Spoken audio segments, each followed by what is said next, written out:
Yogyakarta, ternyata masih ada loh lahan yang diperuntukkan untuk budidaya buah.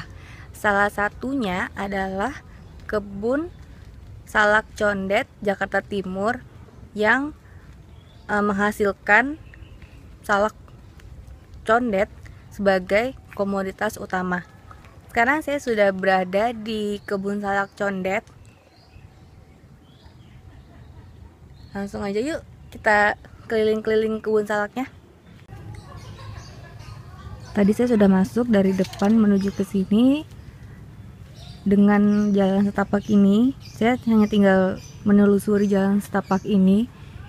Dan lokasi kebun salaknya ini sangatlah rapi, bisa dilihat nggak ada sampah ataupun daun-daun. Terus ada pagar-pagar pembatas kebun yang membataskan antara kebun salak dan perumahan atau rumah warga. Setelah tadi saya berkeliling-keliling melihat kebun salaknya, sekarang saya mau ngobrol-ngobrol dengan penjaga dari kebun salak condet ini. Itu mereka sedang duduk-duduk, kita samperin yuk. Halo Pak, selamat siang. Selamat siang Pak. Ini dengan Pak siapa? Pak Syahrudin. Yang ini Pak Muhammad Yusuf. Pak Syahrudin dan Pak Yusuf ya. Pak, kok bisa sih kok di sini ada kebun salak yang seluas ini? Tadinya Bu ya, Mbak ya, selama khususnya di daerah Condet Balikambang, itu mayoritas emang terkenal tanamannya salak sama dukunya.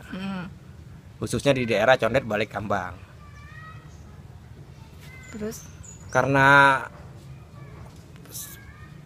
perkembangan makin pesat, akhirnya pohon salak itu berkurang menjadi bangunan beton, Bu. Mbak.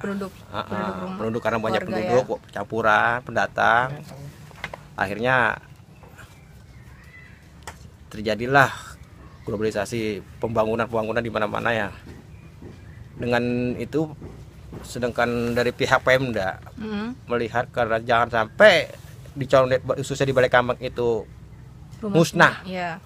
Akhirnya dia bebasin lah lahan yang ada di tempat yang ada di sini. Kurang lebih 3,5 hektar. Oh, berarti luas dari kebun salak ini 3 hektar setengah. Terus ada berapa banyak pohon salak yang ditanam di kebun ini, Pak? Kalau salak kurang lebih antara 1.000 yang masih produksi. Sedangkan pohon duku antara 100 sampai 150. Terus di samping itu ada sebagian kecil pohon yang lainnya seperti melinjo, rambutan, kecapi itu atau kluwok, ibaratnya pucung masih ada. Berarti ini nggak cuma salak aja ya di sini ya? Bukan. Dulu di sini berbagai macam pohonan pasti ada. Semacam kayak pohon duren, sawo, manggis, pokoknya itu ada. Terus apa bedanya salak condet ini dengan salak lainnya? Ada ciri khasnya nggak sih, Pak? Kalau penilaian saya yang saya bedakan sama tersebut, terutama masuk salak pondok ya. Itu saya salutnya sama salak pondok. Dia biji masih putih, dia rasa asamnya nggak ada. Itulah istimewa salak pondok. Sedangkan salak condet, berbalik, biji masih putih kita makan, itu rasa asamnya masih nyelengit sekali. Kalau belum cukup umur, dalam artian belum masak betul, itu baru belum siap dimakan lah masih rasanya. Kalau sudah masak baru aromanya.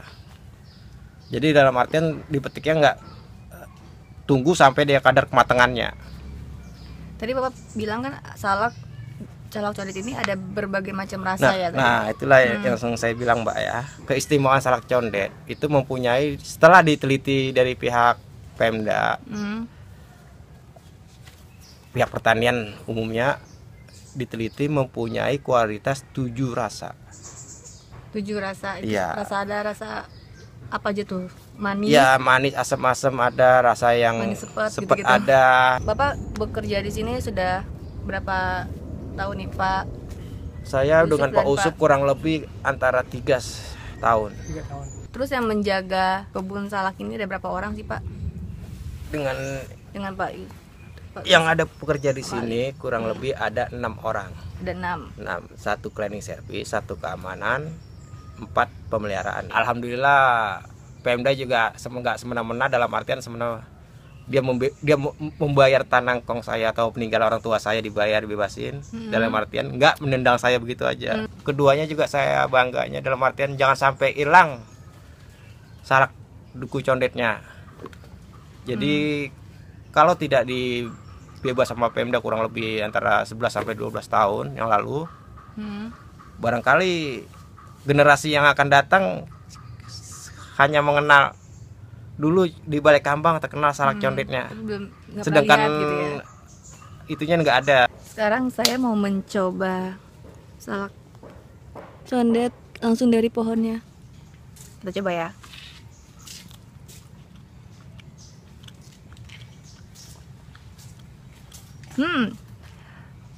Manis.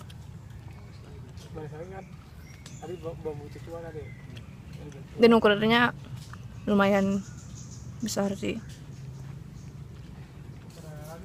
Saya barusan dikasih lagi salak yang lain dari pohon lain. Katanya ini saya berbeda. Kita coba ya. Kalau betina kan begini nih tuh, lain yang putih. Kalau yang tadi salaknya manis dan segar gitu, kalau yang ini dia agak ada asam-asamnya dikit, tapi enak.